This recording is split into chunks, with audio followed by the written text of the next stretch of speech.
Keep your chin up. Understanding English phrases. Hello, language enthusiasts.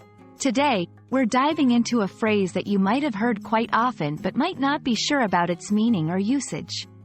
The phrase is, chin up. This is a commonly used English idiom, and by the end of this video, you'll know exactly what it means and how to use it in your daily conversations. First, let's break it down. The word chin refers to the part of the face below the mouth. When someone says, chin up, they might be literally asking you to raise your chin or keep your head up. But why would anyone ask you to do that? That brings us to the idiomatic meaning of this phrase.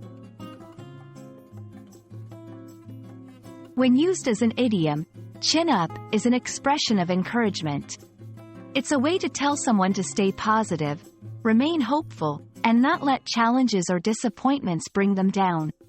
For example, if your friend didn't pass a test, you might say, chin up. You can try again next time.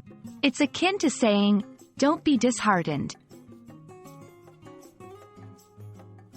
Though the exact origins of the phrase are a bit murky, the idea behind it is clear. When people are sad or dejected, they often lower their heads. So, telling someone to keep their chin up is a symbolic way of asking them to lift their spirits and maintain a positive attitude. Let's see some examples to understand its usage better. 1. I know you're upset about the game, but chin up. There's always the next match. 2. Job hunting can be tough, but you have to keep your chin up and keep trying.